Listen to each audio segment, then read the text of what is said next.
మార్కెట్లో ఒక strong closing చూసాము. మార్కెట్ ఓపెనింగ్లో చూస్తే కనుక 11,500 దగ్గర ఒక స్వల్ప కరెక్షన్ వచ్చింది. కరెక్షన్ వచ్చినప్పటికీ మార్కెట్లో ఒక చిన్న మైనర్ రియాక్షన్ తప్ప కానీ ఏం పెద్ద వీక్నెస్ కనిపించలేదు. ఆ తర్వాత మార్కెట్ రోజంతా కూడా ఒక కన్సాలిడేషన్లోకి వెళ్తూ చివరి లాస్ట్ 1 అవర్లో కూడా మార్కెట్ ఒక స్ట్రాంగ్ రికవరీ తోటి చివరికి లాస్ట్ 2 రోజులుగా మార్కెట్ ఎదుర్కొంటున్న నిరోధక స్థాయి 11,500 లెవెల్స్ని కూడా బ్రేక్ చేసి చివరికి ఆ లెవెల్లో క్లోజ్ అయింది. ఈ లాస్ట్ 3 రోజులుగా చూస్తే కనుక మార్కెట్ 11,500ని పరీక్షించిన తర్వాత 3 అటెంప్ట్లో ఇవాళ మార్కెట్ 11,500ని బ్రేక్ చేసి దానిపైన క్లోజ్ అయింది. ఇది ఒక పాజిటివ్ సంకేతాలుగా తీసుకోవాలి.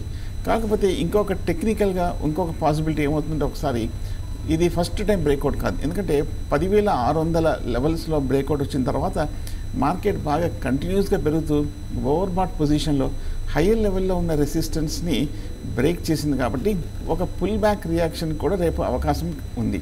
సో ఒకవేళ రేపు కనుక మార్కెట్లో ఏదో ఒక చిన్న పుల్ బ్యాక్ రియాక్షన్ వస్తే మార్కెట్ 11,500 పైన సస్టైన్ అవ్వగలగాలి. 11,500 నిన్నటి వరకు ఇవాల్టి వరకు ఒక రెసిస్టెన్స్గా ఉండేది. ఆ రెసిస్టెన్స్ లెవెల్స్ని బ్రేక్ చేసి దాటింది కాబట్టి ఆ రెసిస్టెన్స్ ఇప్పుడు సపోర్ట్ అవుతుంది. ఒకవేళ కనుక రేపు మార్కెట్ కనుక 11,500 దగ్గర కనుక ఒక కరెక్షన్ వస్తే కనుక దానిపైన కన్సాలిడేషన్ అయ్యి 11,500 పైన క్లోజ్ అవుతాయి. అప్పుడు 2 కన్సిక్యూటివ్ రోజున రెండో రోజు కూడా మార్కెట్లో ఒక స్ట్రాంగ్ బ్రేక్అవుట్ వచ్చినట్టు, అప్పుడే ఒక వ్యాలిడ్ బ్రేక్అవుట్ వచ్చినట్టు అనుకోవచ్చు. కొన్నిసార్లు ఏమవుతుంటే ఒక రన్అప్ వచ్చిన తర్వాత 11,500 లెవెల్స్ని బ్రేక్అవుట్ చేసి దానిపైన క్లోజ్ అయ్యి సడన్గా నెక్స్ట్ డే దాని కింద క్లోజ్ అవుతుంది. అంటే దీన్ని రివర్స్ బ్రేక్ డౌన్ ప్యాటర్న్ అంటాము. కొన్నిసార్లు ఇటువంటి ప్యాటర్న్ వస్తే కనుక మార్కెట్ ఒక కరెక్షన్ ట్రెండ్లో కూడా వెళ్ళే అవకాశాలు కనిపిస్తుంది. సో కాబట్టి రేపు మార్కెట్ ఒక చిన్న పుల్ బ్యాక్ కరెక్షన్ వచ్చే అవకాశాలు కనిపిస్తుంది. ఎందుకంటే ఓవర్ బాట్ పొజిషన్లో హైయర్ లెవెల్లో బ్రేక్అవుట్ వచ్చింది కాబట్టి ఈ 11,500 పైన రేపు మార్కెట్ నిలబడాలి. రేపు నిలబడితే మార్కెట్ ఫర్దర్ అప్ ట్రెండ్ 12,000 వరకు కూడా వెళ్ళే అవకాశాలు కనిపిస్తుంది. సో ఆన్ ద హోల్ ఇవాళ మార్కెట్ 77 పాయింట్ల ప్లస్తో క్లోజ్ అయింది. బ్యాంక్ నిఫ్టీ కూడా డే హై దగ్గర క్లోజ్ అయింది. ఇవాళ మార్కెట్లో చూస్తే కనుక నెక్స్ట్ 50 నిఫ్టీ ఒక 0.3% వరకు క్లోజ్ అయింది. ఇవాళ మనకి మిడ్ క్యాప్లో కూడా స్ట్రాంగ్ అప్ ట్రెండ్ చూస్తున్నాము 0.8% వరకు. అలాగే స్మాల్ క్యాప్లో కూడా ఒక 1% పైగా ఒక స్ట్రాంగ్ ర్యాలీ అనేది రావడం అని చూస్తున్నాము. వాలటిలిటీ ఇండెక్స్ కూడా నిన్న 7 ఉండేది కాస్త ఇవాళ బాగా తగ్గింది. అలాగే వాళ్ళ నిఫ్టీ బ్యాంక్ చూస్తే కనుక 0.6% వరకు పెరిగింది.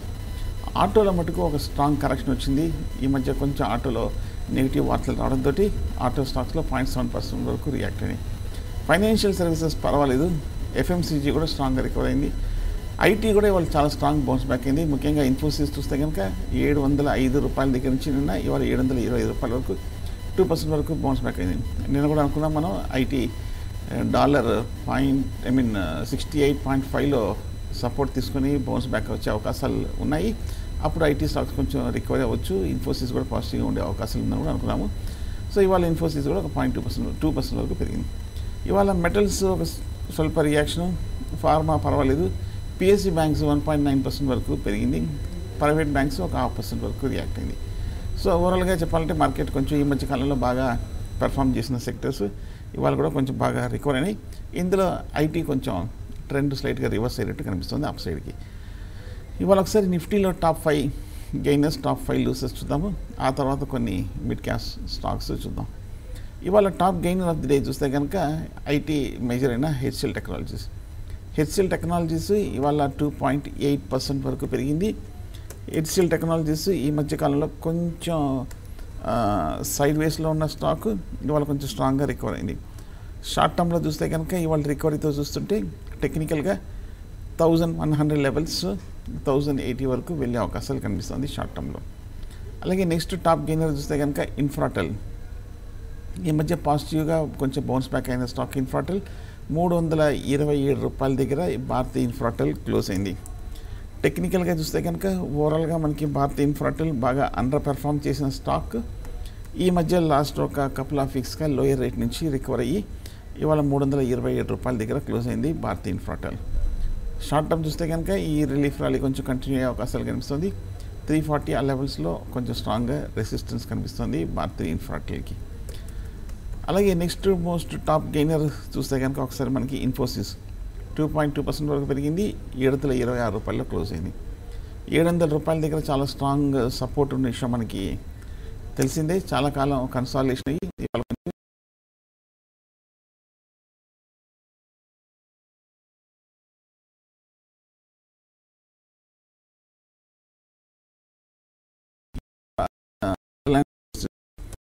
ఇండస్ట్రీస్ కొంచెం మార్కెట్ని అప్ ట్రెండ్లో కూడా లీడ్ చేయడం మనం చూస్తున్నాము.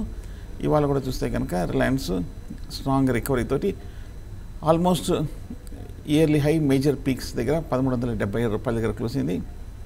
ఇమీడియట్ రెసిస్టెన్స్ అయితే కనిపించట్లేదు, ఎందుకంటే ఇది ఒక న్యూ ప్రైస్ టెరిటరీలో ఉంది. Previous history, previous record data ఈ లెవెల్లో లేదు కాబట్టి next psychological barrier, next psychological resistance 1400 దగ్గర కనిపిస్తుంది రిలయన్స్ ఇండస్ట్రీస్కి.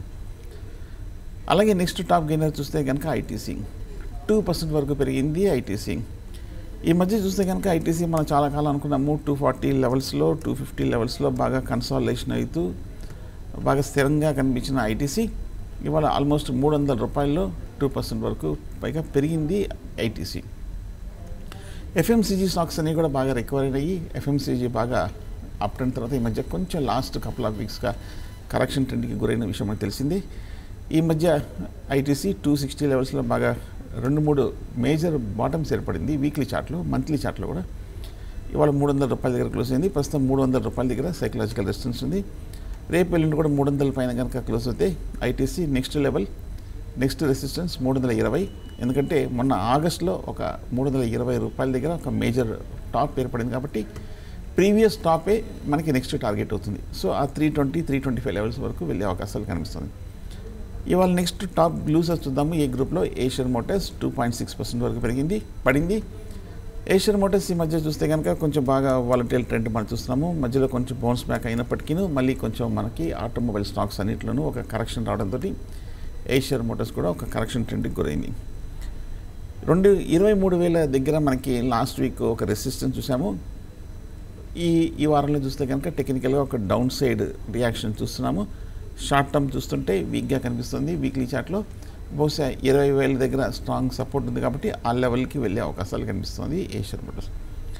జేఎస్డబ్ల్యూ స్టీల్ ఈ మధ్య కొంచెం స్వల్ప రికవరీ వచ్చినప్పటికీ మెటల్ స్టాక్స్లో కొంత రీబౌండ్ వచ్చినప్పటికీ జేఎస్డబ్ల్యూ స్టీల్ ఆ రీబౌండ్ని కొంచెం నిలబెట్టుకోలేకపోతుంది. ఓవరాల్గా మనకి జేఎస్డబ్ల్యూ స్టీల్ వీక్గా ఉన్న కౌంటరు కొంచెం ట్రెండ్ స్లైట్గా వీక్గా కనిపిస్తుంది. సైడ్ 280 రూపీస్ దగ్గర స్ట్రాంగ్ సపోర్ట్ కనిపిస్తుంది జేఎస్డబ్ల్యూ స్టీల్కి. అలాగే ఒకవేళ రికవరీ వస్తే కనుక 300 వరకు వెళ్ళే అవకాశాలు కనిపిస్తుంది. సో 280 కింద షార్ట్ టర్మ్ కొంచెం వీక్గా ఉంటుంది JSW steel. Hero motor car 2% వరకు రియాక్ట్ అయింది. 2615 దగ్గర క్లోజ్ అయింది. ఎల్ఎన్టీ వాళ్ళ 1.3% వరకు పడింది. మేజర్ న్యూస్ ఎల్ఎన్టీ మైండ్కి సంబంధించిన న్యూస్ మనం వింటున్నాము. ఇవాళ ఈ మధ్యకాలంలో భారీ ఆర్డర్స్ రావడంతో ఎల్ఎన్టీ బాగా పెరిగింది. మళ్ళీ ఇవాళ కొంచెం ఈ న్యూస్ తోటి కొంచెం స్వల్పంగా రియాక్ట్ అయింది. మారుతి ఇవాళ 1.35% వరకు పడింది. 6,816 రూపాయల దగ్గర క్లోజ్ అయింది మారుతి మన ఈ మధ్యకాలం చూసాము డేటా, సేల్స్ డేటా కొంచెం డిసప్పాయింట్ చేయడంతో ఈ మధ్యకాలంలో హై నుంచి ఇంచుమించు 8,000 స్థాయి నుంచి కరెక్ట్ అయింది. ఓవరాల్గా చూస్తే కనుక మొన్నటి వరకు స్ట్రాంగ్గా పెర్ఫామ్ చేస్తున్న ఆటోమొబైల్ దిగ్గజం మారుతిలో కొంచెం కరెక్షన్ ట్రెండ్కి గురవుతున్నట్టు కనిపిస్తుంది మారుతిలో. ఇవాళ ఒకసారి మనం మిగతా టాప్ స్టాక్స్ చూద్దాం ఏమిటో. రిలయన్స్ కమ్యూనికేషన్స్ బహుశా వాళ్ళ అడాకి సంబంధించిన ఆ డెట్ క్లియరెన్స్ తోటి కొంచెం 10% వరకు పెరిగింది రిలయన్స్ కమ్యూనికేషన్. 4 రూపాయల నుంచి 4 రూపాయల 40 పైసల్లో క్లోజ్ అయింది. ఓవరాల్గా వీక్గా ఉన్న స్టాక్ హెవీ స్పెక్యులేటివ్ యాక్షన్ జరుగుతున్నట్టుంది. సో ఇవాళ 10% పెరిగింది, 4 రూపాయల పైన క్లోజ్ అయిందనే ఉద్దేశంతో బై చేస్తే కొంచెం రిస్కే, హైలీ స్పెక్యులేటివ్ అవుతుంది. కొంచెం కాస్ట్ చేసుకుంటే మంచిది. గుజరాత్ పిపావా పోర్ట్ ఇవాళ 8% వరకు పెరిగింది. 100 రూపాయల దగ్గర క్లోజ్ అయింది గుజరాత్ పిపావా. ఈ మధ్య చూస్తే కనుక గుజరాత్ పిపావాలో పెద్ద న్యూస్ మనకేమీ కనిపించలేదు. ఇవాళ మనకి స్ట్రాంగ్ రికవరీ అయింది కాబట్టి ఒకసారి ట్రెండ్ ఎలా ఉందో చూద్దాం. 150 రూపాయల నుంచి 85 రూపాయల వరకు పడి ఈ 4 వారాలుగా ఒక స్ట్రాంగ్ అప్ ట్రెండ్ మనం చూస్తున్నాము గుజరాత్ పిపావా పోర్ట్కి. 100 రూపాయల్లో క్లోజ్ అయిన గుజరాత్ పిపావాకి 105 దగ్గర గట్టి రెసిస్టెన్స్ కనిపిస్తుంది. నేను అనుకున్న షార్ట్ టర్మ్లో ఇక్కడ కొంచెం ఆగే అవకాశాలు కనిపిస్తుంది. ఎందుకంటే మొన్న డిసెంబర్లో 2-3 వారాలు చూస్తే కనుక 155 దాటలేకపోయింది. అలాగే మొన్న అక్టోబర్లో కూడా 105 దాటలేకపోతుంది. సో లాస్ట్ 6 మంత్స్గా చూస్తే కనుక షార్ట్ టర్మ్లో గట్టి రెసిస్టెన్స్ కనిపిస్తుంది 105. సో ఫ్రెష్ బయింగ్ అయితే కరెక్ట్గా రెసిస్టెన్స్ దగ్గర అవాయిడ్ చేయడం మంచిది. 1% బివరేజెస్ ఇవాళ 7.5% వరకు పెరిగింది. అంతగతం మనకి తెలుసు 1% బివరేజెస్ బాగా నెగిటివ్ న్యూస్, కార్పొరేట్ ఇష్యూస్ రావడంతో అప్పటి వరకు స్ట్రాంగ్గా ఉన్న మన్పసంద్ సడన్గా తగ్గిపోవడం అని చూసాము. ఆ తర్వాత ఈ మధ్యనే కొంచెం ఒక 80 రూపాయల దగ్గర సపోర్ట్ తీసుకొని 120 రూపాయల దగ్గర 30-40% వరకు మన్పసంద్ ఒక రికవరీ బాటలో పట్టింది స్టాక్. అలాగే మేఘమణి ఆర్గానిక్స్ ఇవాళ కూడా కొంచెం కంటిన్యూగా అప్ ట్రెండ్లోకి వెళ్ళింది. ఈ మధ్య 50 రూపాయల దగ్గర మేఘమణి ఆర్గానిక్స్ బాగా సపోర్ట్ తీసుకోవడం మనం చూసాము. సపోర్ట్ తీసుకున్న మేఘమణి ఆర్గానిక్స్ ఓవరాల్గా మనకి ఈ సెగ్మెంట్లో మంచి స్టాక్ అనే విషయం మనకి తెలిసిందే. మేఘమణి ఆర్గానిక్స్ చూస్తే కనుక చాలా కాలం 50 రూపాయల దగ్గర నిలకడగా ఉన్నది. మార్కెట్ రికవరీ తోటి మేఘమణి ఆర్గానిక్స్ ఈ మధ్యలో ఒక 2-3 వారాలుగా ఒక మంచి అప్ ట్రెండ్ మనం చూస్తున్నాం. ఇవాళ చూస్తే కనుక 7.25% వరకు మేఘమణి ఆర్గానిక్స్ పెరిగింది. 65 రూపాయల దగ్గర క్లోజ్ అయింది. జేఎం ఫైనాన్షియల్స్ ఎన్బిఎఫ్సిలో కూడా చూస్తే కనుక ఇది ఒక స్ట్రాంగ్ కంపెనీయే. 70 రూపాయల దగ్గర చాలా స్ట్రాంగ్ సపోర్ట్, చాలా కాలం నిలకడగా ఉన్న జేఎం ఫైనాన్షియల్ 85 రూపాయల దగ్గర దాటి ఇప్పుడు 92 రూపాయల దగ్గర 6.5% వరకు పెరిగింది జేఎం ఫైనాన్షియల్స్.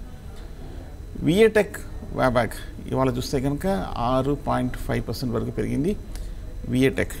ఓవరాల్గా విఏటెక్ వ్యాబాక్ కూడా మనకి తెలిసిందే, కొంచెం ఇది కూడా ఒక స్ట్రాంగ్ కంపెనీ. అంతగతం కూడా ఒక మంచి పాజిటివ్ న్యూస్లో తరగా ఉండడం అనేది మనం చూస్తున్నాము. విఏటెక్ వ్యాబాక్ ఇవాళ మనకి 7% వరకు పెరిగింది. అంటే ఒకసారి టెక్నికల్ పిక్చర్ చూద్దాం. 260 రూపీస్ దగ్గర నుంచి 340 రూపాయల దగ్గర క్లోజ్ అయింది. స్టెడీగా పాజిటివ్గానే కనిపిస్తుంది. కాకపోతే లోయర్ రేట్ నుంచి బాగా బౌన్స్ బ్యాక్ అయింది. కాబట్టి ఈ 3-4 వారాలు ఇన్ఫ్యాక్ట్ చూస్తే కనుక mid cap small cap stocks అన్నీ కూడా ఈ 4 వారాలుగా చాలా కాలం కన్సాలిడేషన్ తర్వాత సడన్గా బౌన్స్ బ్యాక్ అయింది. కాబట్టి షార్ట్ టర్మ్ కోసం ముఖ్యంగా తీసుకునే వాళ్ళ మటుకు కొంచెం హై లెవెల్లో అవాయిడ్ చేయడం మంచిది. ఎందుకంటే ఎంత మంచి స్టాక్ అయినా సరే కొంచెం ఒక లెవెల్స్, ఒక టైమింగ్, ఒక ప్రైజింగ్ అనేది కూడా మోస్ట్ ఇంపార్టెంట్. కాబట్టి కొంచెం సపోర్ట్ లెవెల్ దగ్గర లేదంటే ఎక్కువగా రన్అప్ రాని స్టాక్స్ని మంచి స్టాక్ని పిక్ చేయాలి. కాబట్టి కొంచెం కరెక్షన్ వచ్చాక ఈ రియాక్షన్ తర్వాత బై చేయాలనుకుంటే ఆ లెవెల్లో బై చేయొచ్చు. నెక్స్ట్ స్టాక్ చూస్తే కనుక బ్యాంక్ ఆఫ్ ఇండియా ఇవాళ పిఎస్యూ బ్యాంక్స్ అన్ని కూడా బాగా పెరిగింది. ఈ మధ్యకాలంలో పిఎస్యూ బ్యాంక్స్ మళ్ళీ కొంచెం లైమ్లైట్లోకి రావడం మనం చూస్తున్నాము. పిఎస్యూ బ్యాంక్స్ కొంచెం సెంటిమెంట్ స్ట్రాంగ్గా ఉండడం మనం చూస్తున్నాం. బ్యాంక్ ఆఫ్ ఇండియా చూస్తే కనుక ఇవాళ 6% వరకు పెరిగింది. ఒకసారి ఫండ్ టెక్నికల్గా చూద్దాం ఎలా ఉందో. 80 రూపాయల దగ్గర మనకి 6 నెలలుగా చూస్తే కనుక 3 మేజర్ బాటమ్స్ వీక్లీ చార్ట్లో ఏర్పడింది. 80 రూపాయల దగ్గర వచ్చినప్పుడల్లా బౌన్స్ బ్యాక్ అయింది. ఇప్పుడు కూడా ఈ మధ్యకాలంలో కూడా 4 వారాలుగా 80 రూపాయల నుంచి బౌన్స్ బ్యాక్ అయ్యి 100 రూపాయల దగ్గర క్లోజ్ అయింది. మరి ఈ లెవెల్లో కొనొచ్చు అంటే 105 రూపాయల దగ్గర కరెక్ట్గా రెసిస్టెన్స్ ఉంది. మొన్న జనవరి ఫస్ట్ వీక్ సెకండ్ వీక్లో ఒక టాప్ ఏర్పడింది. అలాగే మన సెప్టెంబర్లో ఒక టాప్ ఏర్పడింది. మొన్న మే జూన్లో, అంతక్రితం ఏప్రిల్లో కరెక్ట్గా ఈ ఏడాది బట్టి 4-5 మేజర్ టాప్స్ ఏర్పడింది 105 రూపాయల దగ్గర. సో ఆ రెసిస్టెన్స్ లెవెల్ దగ్గరికి వచ్చింది కాబట్టి ఈ లెవెల్లో కొంచెం కరెక్షన్ ఉంటుంది. కాబట్టి ఫ్రెష్ బయింగ్ అయితే అవాయిడ్ చేయడం మంచిది. బ్యాంక్ ఆఫ్ ఇండియా ప్రస్తుతానికి ఉన్నాయంటే హోల్డ్ చేయొచ్చు. నెక్స్ట్ బాగా పెరిగిన స్టాక్ 5% వరకు చూస్తే కనుక ఎడిల్వైస్ ఫైనాన్షియల్ సర్వీసెస్ చూస్తే కనుక ఇవాళ 5.2% వరకు పెరిగింది ఎడిల్వైస్ ఫైనాన్షియల్ సర్వీసెస్. ఇది కూడా మనకి గ్రూప్లో చూస్తే కనుక ఎన్బిఎఫ్సిస్లో కొంచెం స్ట్రాంగ్ కంపెనీ అనుకోవచ్చు ఎడిల్వైస్ ఫైనాన్షియల్ సర్వీసెస్. అలాగే నెక్స్ట్ 5% వరకు పెరిగిన స్టాక్ చూస్తే కనుక ఫస్ట్ సోర్స్ ఫైనాన్షియల్ సర్వీసెస్ 80 రూపాయల నుంచి 40 రూపాయల వరకు కరెక్ట్గా సగం అయిపోయిన ఈ స్టాకు గత ఏడాదిలో ఈ మధ్య 2-3 వారాలుగా ఒక స్వల్ప రికవరీ చూస్తున్నాము. 48 రూపాయలు, 52-53 దగ్గర గట్టి రెసిస్టెన్స్ కనిపిస్తుంది. ఎందుకంటే మొన్న జనవరి ఫిబ్రవరిలో ఒక మేజర్ టాప్ ఏర్పడింది, అక్కడి నుంచి కరెక్ట్ అయింది కాబట్టి సో 52 దగ్గర రెసిస్టెన్స్ కనిపిస్తుంది. అలాగే పవర్ ఫైనాన్స్ కార్పొరేషను 5% వరకు పెరిగింది. పవర్ ఫైనాన్స్ జనరల్గా పవర్ కంపెనీస్ అని కూడా మనకు తెలిసిందే కొంచెం చాలా స్లోగా ఉంటాయి. గాడ్రేజ్ ప్రాపర్టీస్ ఇవాళ 5% వరకు పెరిగింది. సో క్విక్గా నెక్స్ట్ 5 స్టాక్స్ చూద్దాము ఏమేమి 5% పెరిగిన స్టాక్స్. గాడ్రేజ్ ప్రాపర్టీస్ 5% పెరిగింది. Quality, Shobha Developers, KNR Constructions, Reliance Capital, Blue డాట్, Union Bank of India, Punjab National Bank, Navkar Corporation, India Cement, Aditya Birla, Granules, CG Power, Kaveri Seed, Future Consumer, Welspun Corporation, Gujarat Narmada Valley, LNT Infotech, GSFC, Indraprastha Gas, Jammu and Kashmir Bank, Cochin Shipyard, Info Edge, Escorts, Max India, Jain Irrigation, NCC ఇవన్నీ కూడా ఒక 3.5-4% వరకు ఒక strong up మూవ్లోకి వెళ్ళిన stocks. So ఓవరాల్గా మనకి market చూస్తే కనుక ఇవాళ స్థిరంగానే కనిపిస్తుంది. టెక్నికల్గా చూస్తే కనుక మార్కెట్ పాజిటివ్గా కనిపిస్తుంది. ఇవాళ ఒకసారి కొన్ని త్వరగా టాప్ 5 లూజర్స్ చూద్దాం. ఒకసారి మనం మంచి స్టాక్స్, కొంచెం రియాక్ట్ అయిన స్టాక్స్ చూద్దాం. సుందరం క్లేటన్ 4.5% పైగా పడింది. Just Dial, Take Solutions, India Bulls Integrated, Minda Industries, Coffee Day, Tube Investment, Inox Wind, Jubilant Life Sciences, Jet Airways, Lakshmi Vilas Bank, Gujarat Fluorochem, M&M Financial Services, Ashok Buildcon, Dish TV, AI Engineering, Asian Motors, Balrampur చిమ్నీ, Griha Finance, TVS Motors, JSW, Finolex Industries, Trent, Doctor Lal Path Labs. ఇవన్నీ కూడా ఒక 2.5 to 3% పైగా కరెక్షన్కి గురైన stocks. So ఓవరాల్గా వాళ్ళ market స్టడీగానే ఉంటుంది. మరి రేపు ఎలా ఉంటుందనే విషయానికి వస్తే 11,540 దగ్గర ఇంట్రాడే రెసిస్టెన్స్ కనిపిస్తుంది. ఇవాళ నిన్న చూస్తే కనుక ఆ లెవెల్లో కొంచెం ప్రెషర్ ఉంది కాబట్టి ఏమాత్రం 11,540 పైన కనుక ట్రేడ్ అవుతే 11,600 వరకు నెక్స్ట్ టార్గెట్ వేసుకోవచ్చు. ఒకవేళ కనుక మార్కెట్ రేపు కనుక ఏమైనా స్వల్ప రియాక్షన్ వస్తే కనుక 11,500 సపోర్ట్ ఉంది కాబట్టి దాని కింద క్లోజ్ అవుతే ఒక చిన్న కరెక్షన్ ట్రెండ్కి ఆస్కారం కనిపిస్తుంది. ఇది షార్ట్ టర్మ్లో ట్రేడర్స్, ఫ్యూచర్స్ ట్రేడర్స్ గుర్తుపెట్టుకోవాల్సిన లెవెల్స్. So market